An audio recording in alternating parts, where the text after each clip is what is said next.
I never get a notification of your live. It's saying we're notifying viewers that you're live. So that just came up. So good morning, good afternoon, good evening, whoever you are, wherever you are, whenever it is for you. For me, it's just past midnight on Wednesday, August 21st.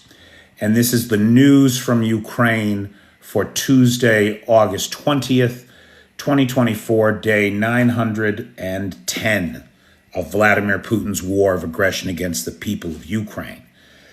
Hey, F and hell. Dude, I didn't do a set tonight, so I didn't use your joke, but I've got it written down, and I swear to God, I'm going to steal it completely. That's definitely going to happen. Hey, Marilyn, thank you. Thank you very much. You're pretty amazing, too. There are F-16s in the country, but, dude, I don't know whether or not they're engaged in any of what we're seeing happening in Kursk. We don't have any indication of what they are up to. Welcome, Mad Mike and Vanetta and Cheyenne and Eli. Hey, Nicola. Hey, guys, we have a very special guest. David Frazier from UA Flag Tesla will be here a little bit later on, talking, able to answer some questions. I see the peeps are coming in. So let's get started then with the news of the day. The news of the day, of course, is Kursk. I was arguing with a Russian troll today about what defines weakness. Well, let me tell you, not being able to move your front line anywhere for a year and a half and letting the enemy walk unimpeded into your country, and then you go off to Azerbaijan, that is the definition of weakness. What this this so-called Kursk incursion, let's call it what it is, this invasion of Russia, what this invasion of Russia has demonstrated is that the Russians cheat at everything. They cheat at everything. They have dedicated all of the real forces to the front line in Ukraine and are tearing them up there, while inside of the motherland, they have lined up a bunch of kids with no combat experience, no combat training, to defend the border, merely because in their arrogance, they imagined a world in which no one would dare set foot in Mother Russia. Well, that is not the world we live in. We actually live in the world where if your troops can't defend your border, your enemy's going to come across it and take from you what is yours. This Kursk incursion has demonstrated to us all and to the world that Russia's red lines are nonsense. Nonsense of the first order. And we should stop letting ourselves be limited by what we perceive to be their red lines. There's been it's 14 days into this incursion, and the territory of the Ukrainians keeps expanding. There is no organized resistance. Martial law has not been declared. War has not been declared. A general mobilization has not been declared. And certainly nukes are not on the table. So Russia and their red lines can fuck right off. They're full of shit, and everybody should stop listening to them.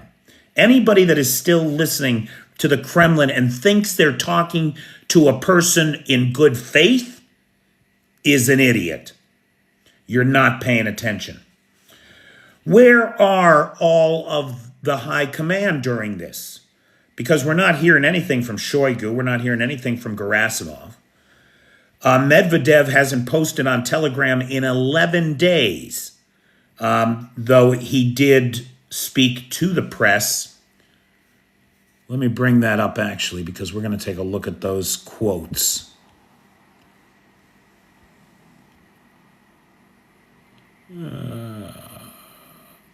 Okay, that's all right. We'll come back to that. Hey, Blue Ariel Silk. Hey, Jerry O. Medvedev hasn't posted on Telegram in 11 days. Peskov is on vacation. And where is our boy Putin? Assuming that it is Putin. Because the Putin that showed up in Azerbaijan has some amazing cheekbones, boy. I mean, really fabulous. Like we have never seen on any of his body doubles or him. So it could be that it's not Putin in Azerbaijan at all, just another body double. And a new one at that, though we don't know that. What did Putin get out of his trip to Azerbaijan? It seems crazy to me. At a time when 18,000 Ukrainian troops have poured over your border and are moving forward, advancing, you fuck off to Azerbaijan. Why? And I can't figure it out. I don't have an answer, by the way. I'd be interested in speculation if anybody has any. The only thing that we're hearing out of this meeting is that Azerbaijan is going to apply for membership in the BRICS nations. Meanwhile, while Azerbaijan is busy placating Putin, with his, Dollar Tree WTO, while the Azeris are busy placating Putin with a BRICS application, they're selling as much natural gas to Europe as they possibly can and doing everything they can to cozy up to the EU. Now, this is a country that left the CSTO, right? Putin's discount NATO. They left the CSTO a number of years ago. Recently, in the debacle in Nagorno-Karabakh, they went against the Russian forces, unaliving 9 command post personnel with no consequences from the Russians, except, of course, that the Russians withdrew from Nagorno-Karabakh and then Armenia after having a Soviet base there for 70 years. That base has since been virtually stripped. Everything has been sent to Ukraine, including all the men that were stationed there. There's a skeleton crew now in Armenia. So I don't know why this BRICS thing with the Azeris is important. And I can't imagine what else Putin could be trying to get out of them.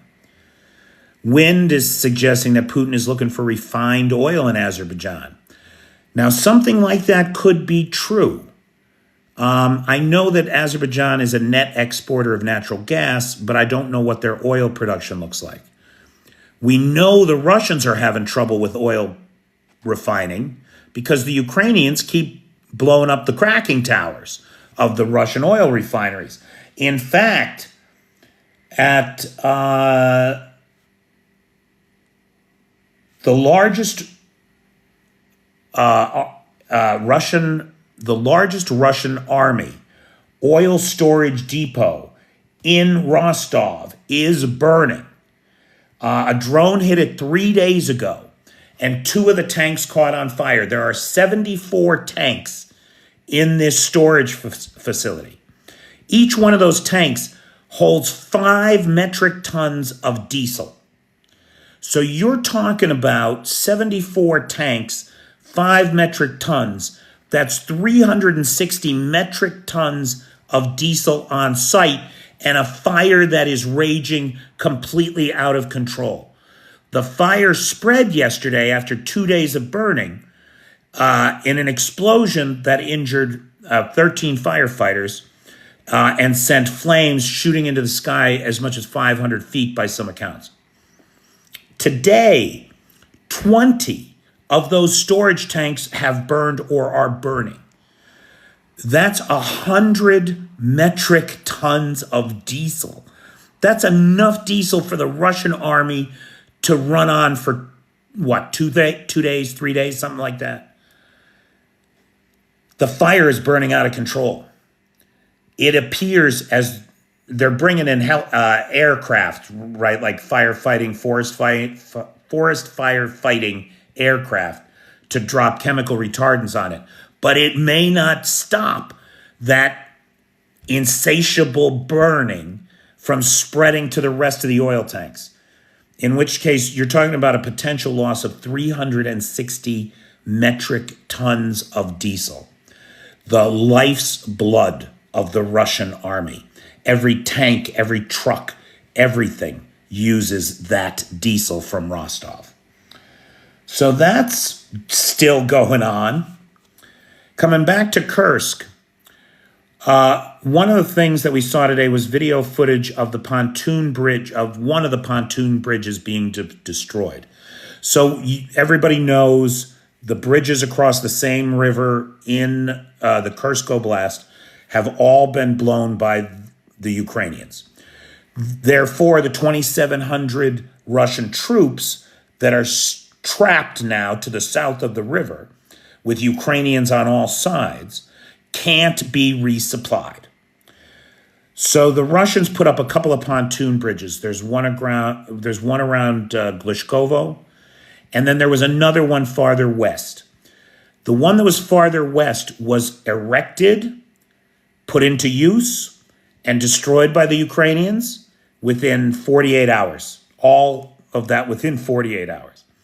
So these pontoon bridges are not, if the Ukrainians want to cut those ground lines of communications, they want to isolate and encircle those Russian forces that are south of the river, then they're going to blow up every pontoon bridge that goes up.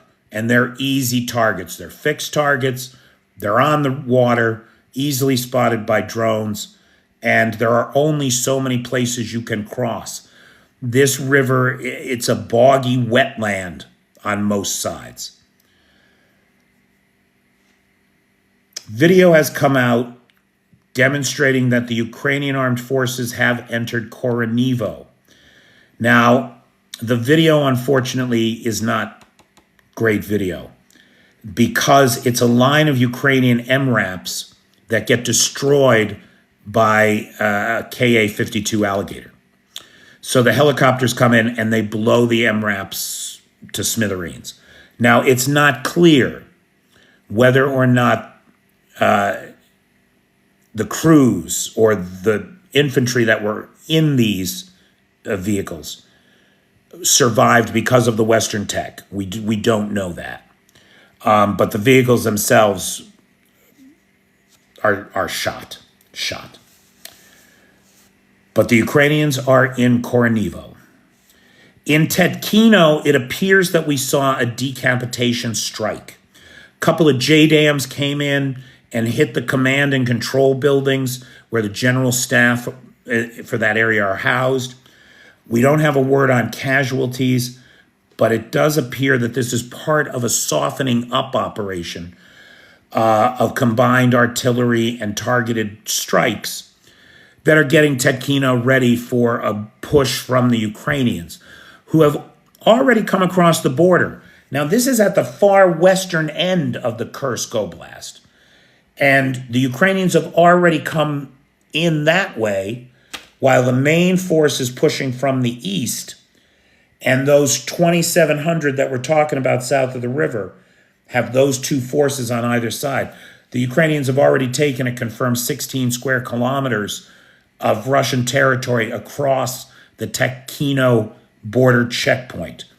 The Russians, for their part, when they saw the Ukrainians coming, blew the two bridges over the river there and basically ceded that land, that part of Russia, to the Ukrainians rather than fight them for it.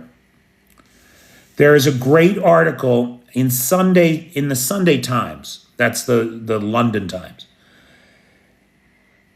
The front page is an article by a guy named Matthew Campbell. And Mr. Campbell was in the northeast part of Ukraine at a prison where all of these Russian conscripts that have become POWs in the last 2 weeks are being housed. And yes, Paul, all three of the permanent, quote unquote, bridges over the same in Kursk have been destroyed. To the best of my knowledge, those are confirmed facts. And one of the pontoon boats or pontoon bridges erected to replace them has already been destroyed as well. That's one of two. So let's go back to Matthew Campbell's article. The front page of the Sunday Times read, "Don't shoot, we're conscripts." Now, it's important to recognize, right, when we're talking about conscripts, we're talking about kids, 18 to 22-year-old kids who just finished high school or just finished college, and they're doing a 1-year mandatory, like community service more than military service. They don't have any combat training. They don't have any combat experience. They're just kids in a uniform with a gun. And this is who is surrendering, because they know they don't have what it takes to face these guys and they don't want to die.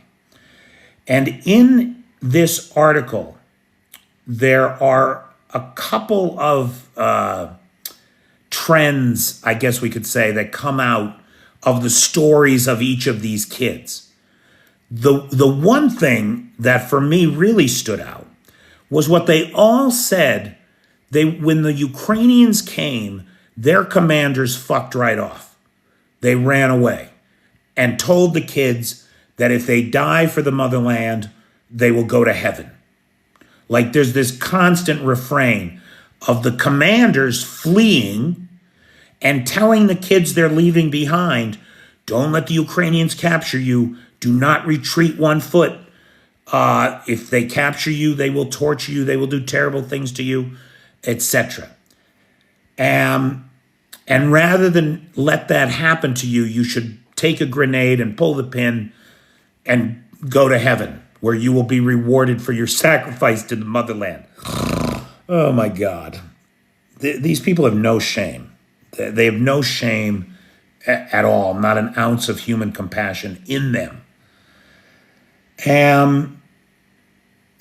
Consistently, these POWs are surprised by the quality and care that they receive from the Ukrainians.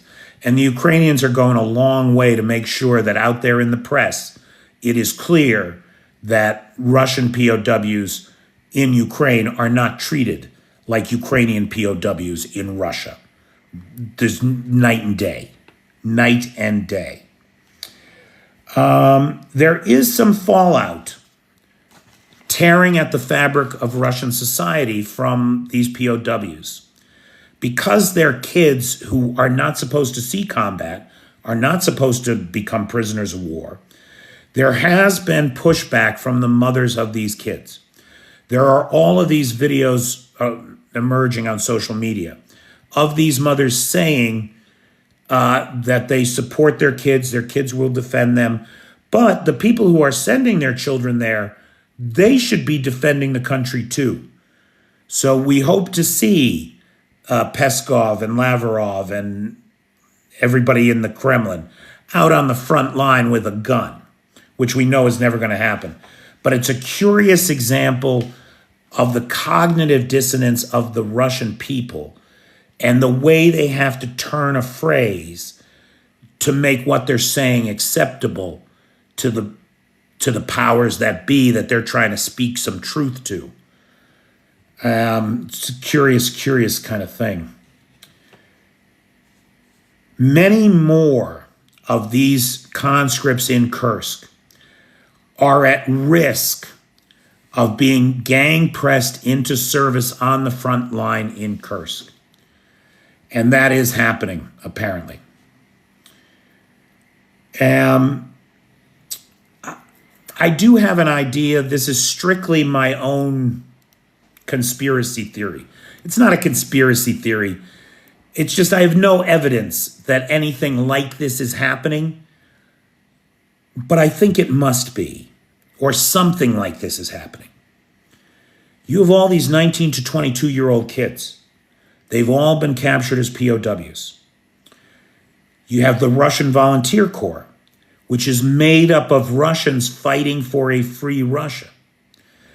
The Russian Volunteer Corps is not involved in the Kursk incursion, even though they did all the legwork.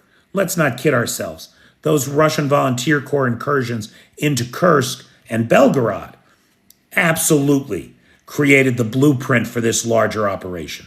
There is no doubt in my mind that what the Russian Freedom Legion did in those incursions was gather the intelligence that was needed for the Ukrainians to pull off the stunt they have.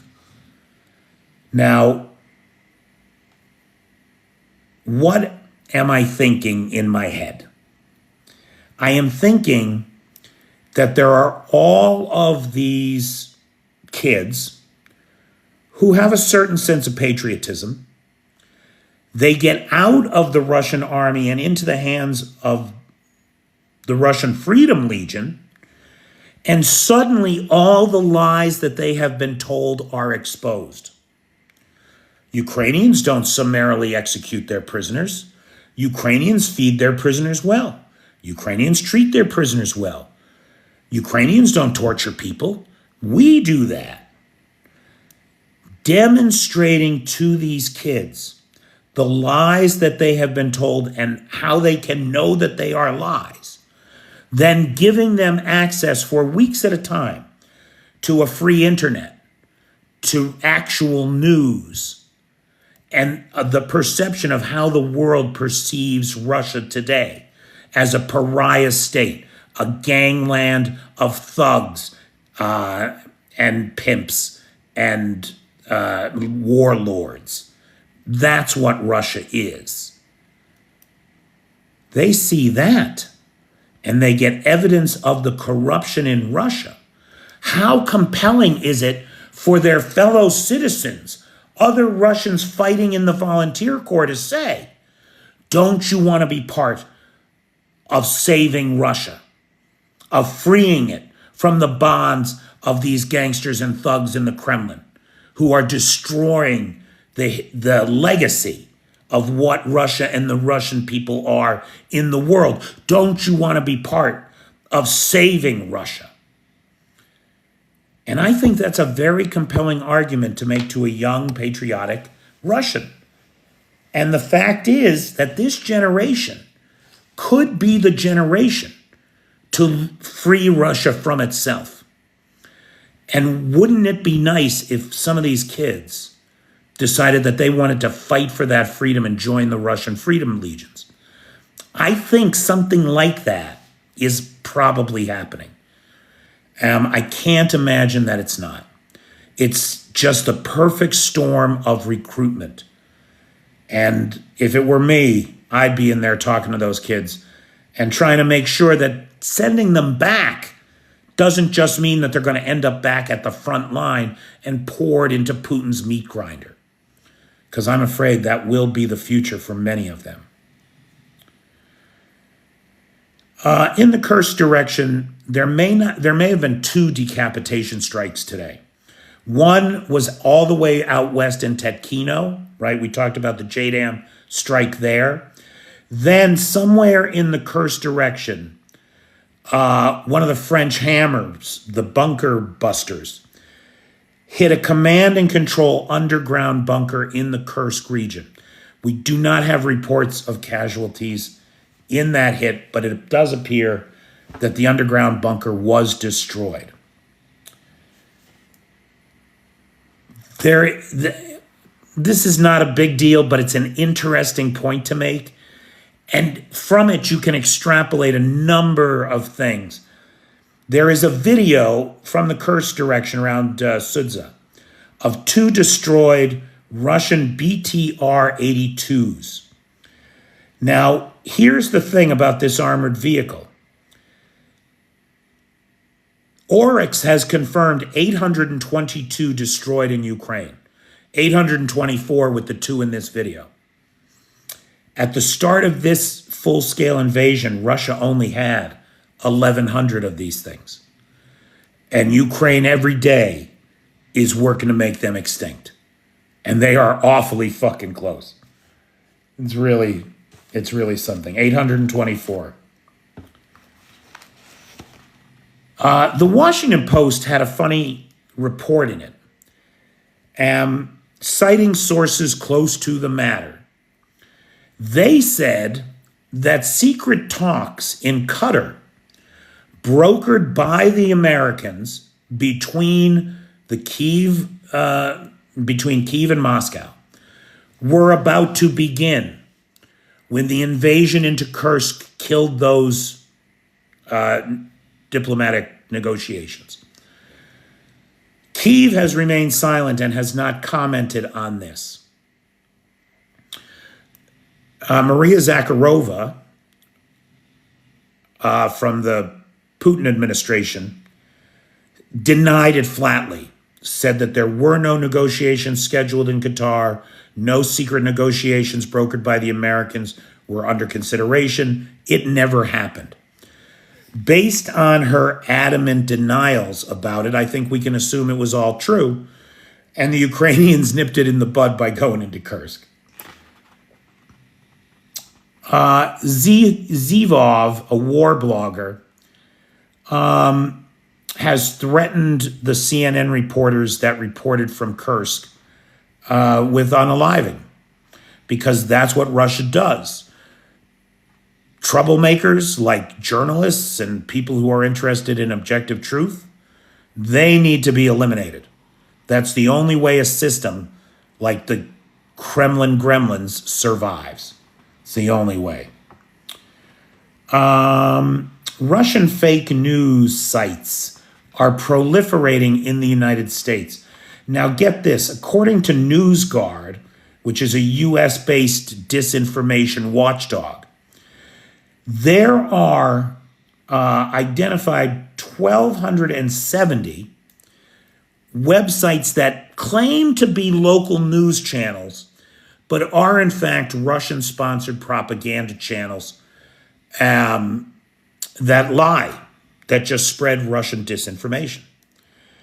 Now, the big lie that they're spreading right now is that Obama, they've got AI-generated audio clips of what sounds like Obama ordering the hit on Donald Trump.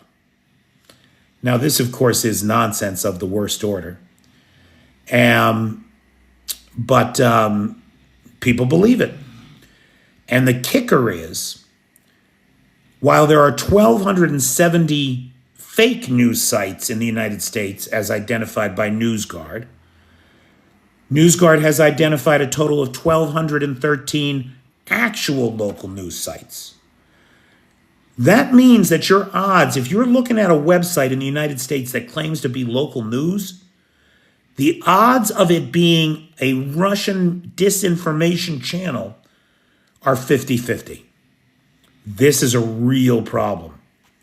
This is a real problem for us. And we have to figure out how we are going to deal with it, especially when one considers that many of these channels are in fact owned by a U.S. Marine who defected to Russia, of all things, John Mark Dugan.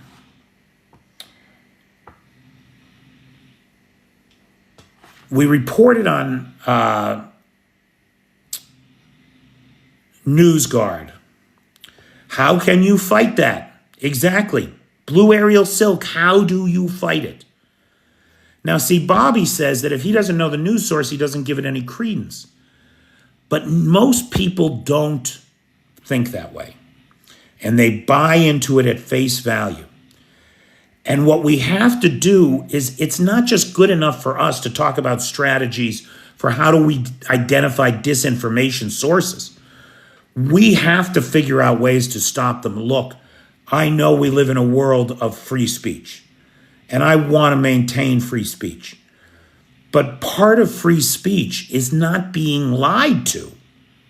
If you're lying to me, if you're just making shit up, that's not free speech. That's a con. That's a con. We got to figure out a way to protect the common person who can't tell the difference between a fact and entertainment. And I am sorry to say, folks, that's at least 15% of the population, probably closer to 30. We got to figure out a way to actualize this for the common person.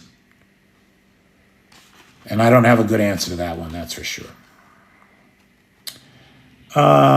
Moscow. Oh. Freedom of speech, freedom of religion, freedom of the press, freedom of assembly. These are fundamental human rights that we take for granted in the West. Ukraine has a problem.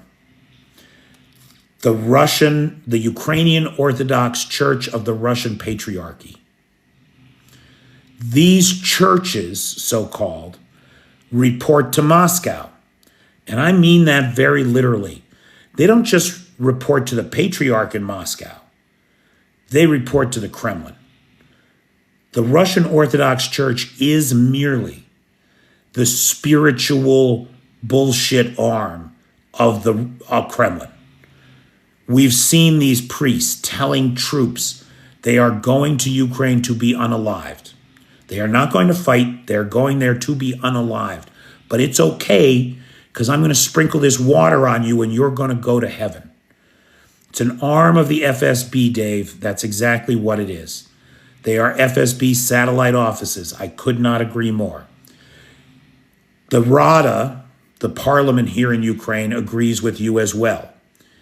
And as of today, the Ukrainian Orthodox Church of the Russian Patriarchy is banned in Ukraine.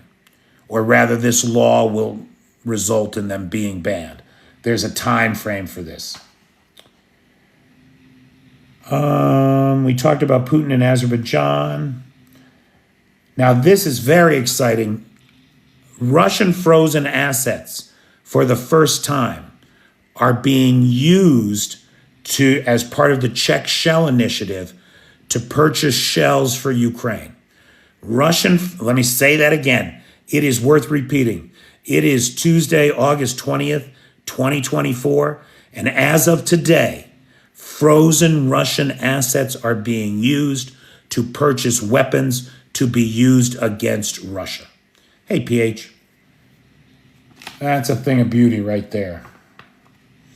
Sweden has moved closer to placing military advisors in Ukraine to support Swedish donated armaments and weapons. So the idea is you have these experts at home, these engineers, these mechanics, whatever, and they know how this shit works and how to keep it working and in good repair. And that's a skill that takes time to train other people on. So why not just put the advisors in country close to where their expertise is needed, rather than shipping every machine that needs fixing back to Sweden. So that's all we're talking about. Not troops, not military advisors, mostly mechanics and plumbers. Last thing, kind of a funny.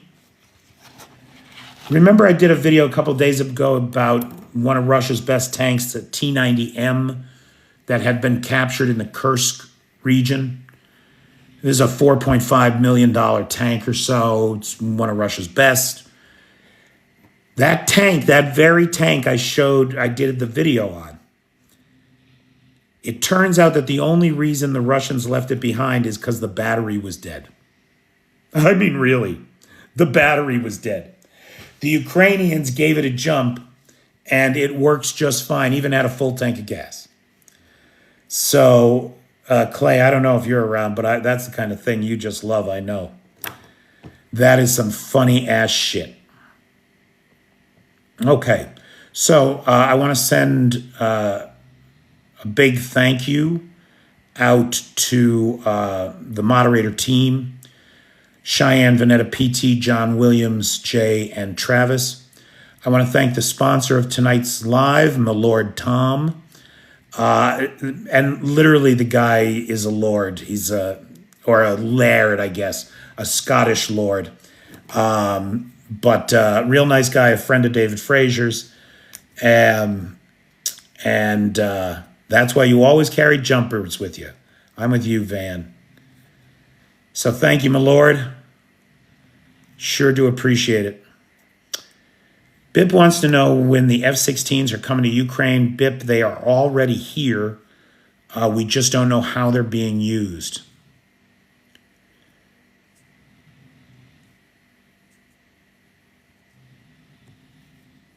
Is that you, Sir Tom? Somebody named Thomas is saying, hey, pal, and has a carry face. Dude, I didn't know you were staying in Lviv. I thought you were going to be here in Kyiv tonight, if that's you. Were the pontoons over the Seine destroyed? No. There were two pontoon bridges over the Seine. One of them has been destroyed. And then all other permanent fixed river crossings have been destroyed. Ukrainian Air Force is in Kursk doing good work. Where's the Russian Air Force? Bobby, the Russian Air Force is running bombing sorties against the Ukrainians in Kursk, dropping glide bombs. I mean, they're one-trick ponies. They can't do anything but scorched earth. And it looks like they're going to do it on their own territory now. Hey, Thomas, thanks for joining us. Let me tell you right now, guys, David Frazier is snoring like a bear on the sofa. I mean, if I'm quiet for a minute, you might be able to hear it.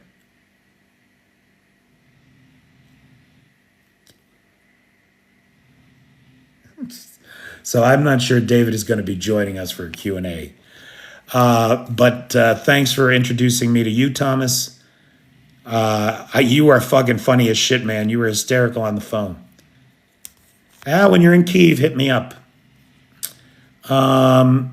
It's probably worth mentioning at this juncture. Guys, I'm not exactly sure what the schedule is going to look like this week. David and I are headed to Kharkiv tomorrow with some humanitarian aid. And we're going to play that trip by ear. But hopefully I should be live tomorrow night from Kharkiv. So do tune in for that. And I'll see if I can't get around town a little bit, talk to some folks, and present some insight into a frontline city that has taken some hits, boy. Really taken some hits. The local population there is mostly native Russian speaking, but they are firmly Ukrainian. I've talked to so many people from Kyiv.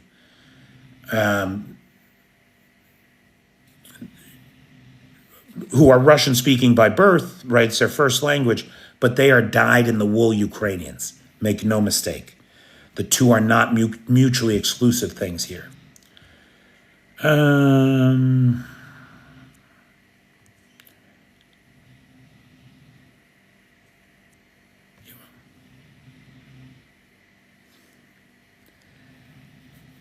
Yeah, we'll bring you along, Vanetta.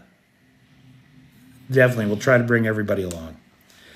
I forgot to thank Nightshade, who has the Peter's Peeps public group over on the Book of Faces, and Vanetta Larrett, who has the Google Docs share, where you can get our letters to the Congress, the Senate, and the White House on things like a no-fly zone west of the Dnipro, or untying the Ukrainians' hands when it comes to the use of ATACMS on Russian soil. Well, thank you, Bip. Russell thought it was a train in the background. Could you hear it? That's funny. That's funny as shit, dude.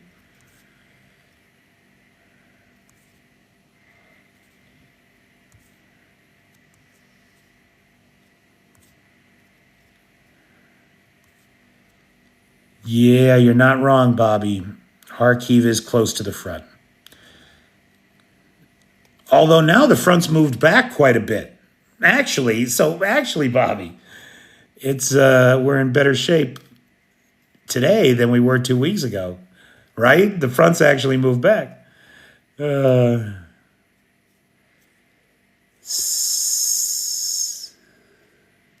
Seeing reports of vehicles flying Belarusian flags near Kursk.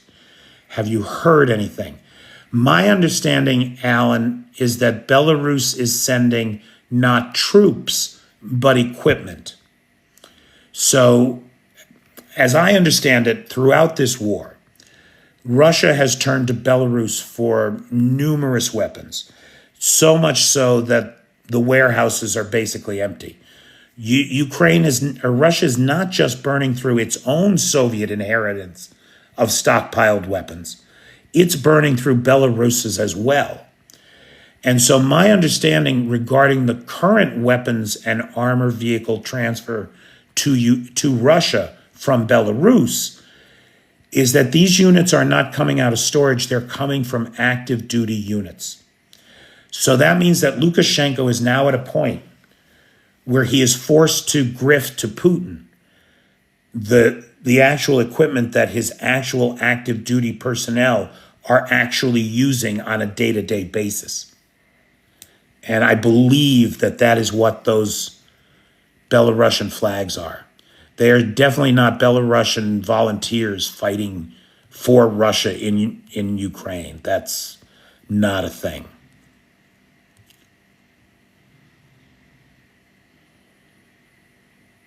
So Reed isn't stopping. So you read that America isn't stopping Britain from releasing restrictions, but America hasn't lifted. Yeah, Bamba Squeezer. I mean, if that were true, why hasn't Britain lifted its restrictions? And there may be a good reason for that, especially when it comes to Storm Shadow and Scalp. But with the ATACMS, I don't believe that reason is present, and I don't understand why we're letting Putin set the red lines. Hey, Renee Herman. Kamala Harris is pro-Ukraine, and I think will be more proactively pro-Ukraine than Biden was able to be. Can you clarify restrictions? Sure. My understanding is that in the case of the British Storm Shadows, the French Scalps, and the US ATACMS, these long-range missile platforms may not be used on targets inside of Russia. Period. End of conversation. May not be used on targets inside of Russia. That's pretty freaking clear to me. Now,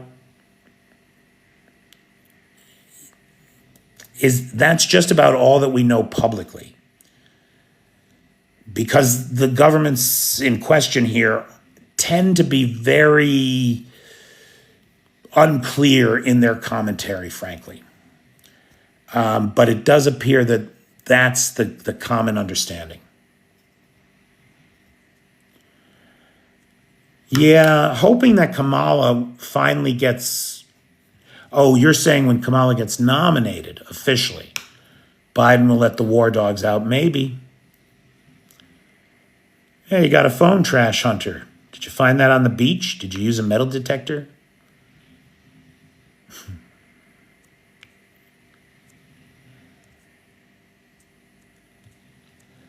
Do you think Ukraine... Pardon me, I'm so sorry. Do you think Ukraine should hold on to conscripts so there's more of an uproar from mothers?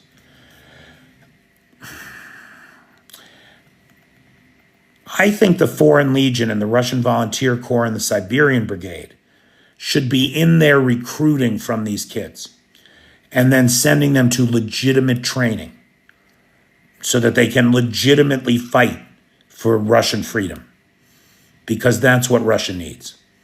Russia needs to grow the fuck up and stop it with the endlessly abusive relationships. It's a problem. And this war highlights that problem.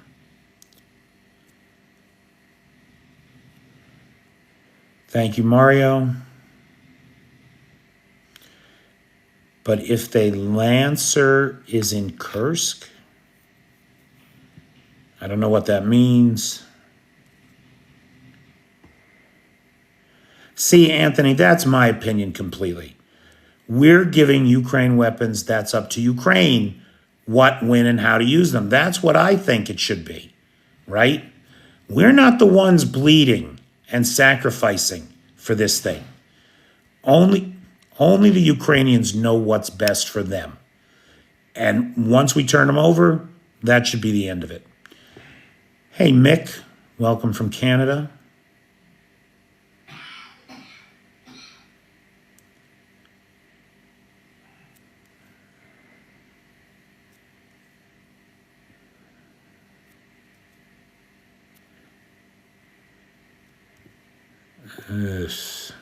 Harkonnen. What kind of thing?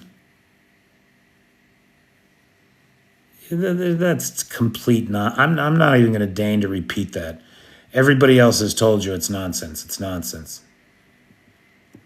Kamala's going to take it. God, I hope you're right. Vote blue, vote blue. Bunch of people here. Hey, Joey the Lips. Train stalled him back. That is funny. Okay. What else? Questions, comments, points of observation, or personal need? Anything from anybody about anything? China rep in Russia and then Belarus, and Ukraine foreign minister was in China before. Yeah. Let's not forget who else made those same rounds recently. Our boy Victor. Any attacks on motherland is a red line cross, so let's give Ukraine the green light to go for it. Yeah, I'm with you, Anthony. Are there any Mantis systems in Ukraine? Pugga Mahone, I don't really know what a Mantis system is, but it seems to me I did hear something about something like that at one time, but I don't know. Well, Mick, by this year, do you mean the next 12 months or by January 1st?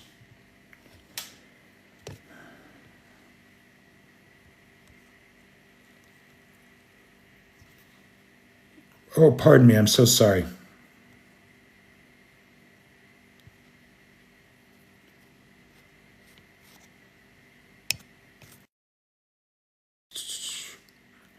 And Victor keeps talking of leaving, well, 2 times.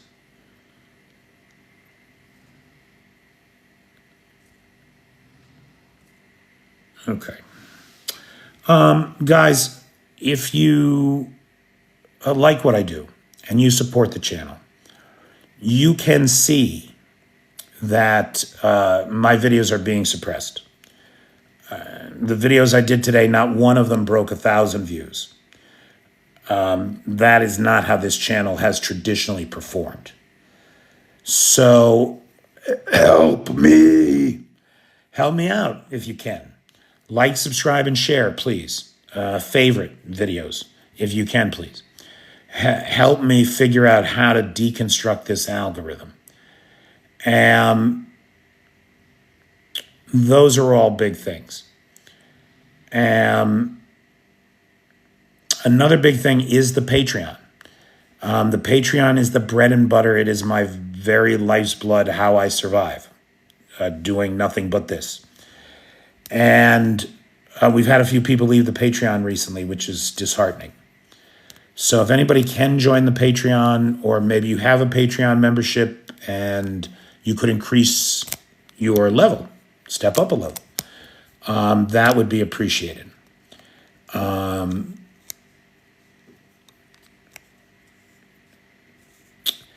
Ukraine did claim that Russia hit a milestone yesterday of 600,000 KIA and WIA. And it's important to note that that 600,000 figure is both wounded and unalived in action, right? Blue Ariel Silk, if you want to sponsor a live, there's the link to the PayPal. And live sponsorships have always been just $30. So anybody PayPals me $30, you get a live sponsorship. Feel free to send more. But yeah, any help is appreciated. Thank you. There is some Patreon content that's only on Patreon, but very little of that, right? To be honest, the Patreon keeps this channel support going, and the only place that the channel has had real uptick is on Tickety Talk. And so this is where we play, where people will listen, and where I can have intelligent conversations with intelligent people.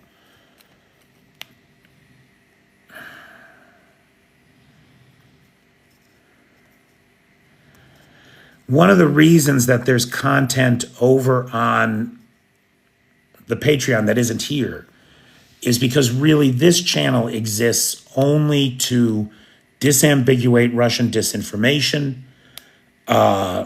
keep Ukraine in the news, and act as a place where people interested in supporting Ukraine can come together and cross-pollinate their efforts. Now, those are the only reasons the channel exists. Part of disambiguating Russian disinformation is to show you and introduce you to real live Ukrainians and their cultural life. And so the This is Kyiv episodes, the Laughter is the Best Medicine stuff, that's all part of, I would argue, that social mission. Short recap on the headlines. The big headline is that the Kursk invasion has exposed Russia's fatal weaknesses. It has exposed the lack of border protection, the lack of red lines. There's been no nukes, hardly any nuke threats. Russia's full of shit. And that's what the Kursk incursion has demonstrated. What other headlines were there today?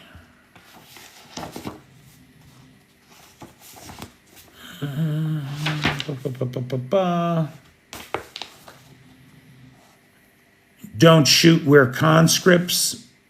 I had a retraction too. Yesterday I said that the Ukrainians had taken 1,550 square kilometers. I just misspoke. It's 1,250 kilometers.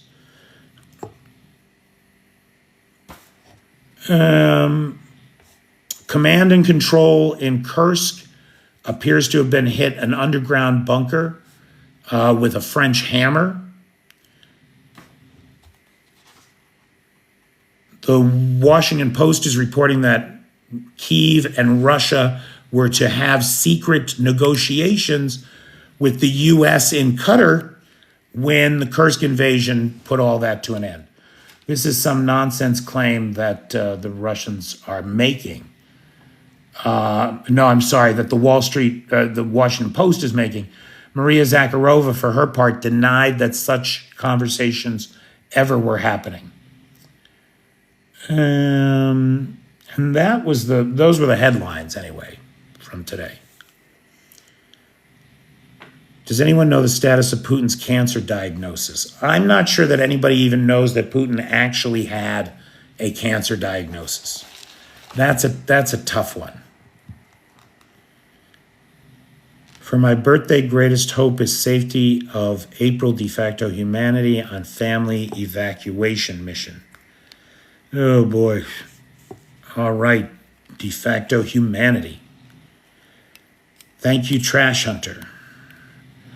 We all know how to tell Maria is lying. Her mouth is moving. Honest to God, Laurel. Are there still 3 Putins? Well, I think there might be a 4th. Looking at the magnificent cheek structure of this guy that was in Azerbaijan pretending to be him.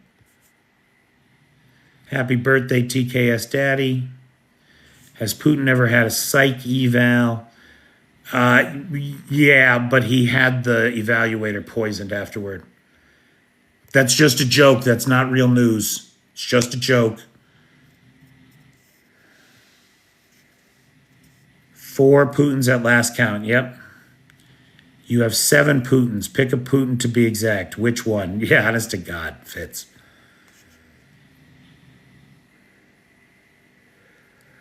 Putin's news conferences are high comedy. I have an awful hard time finding anything funny about that cunt. I have an awful hard time finding anything funny about him.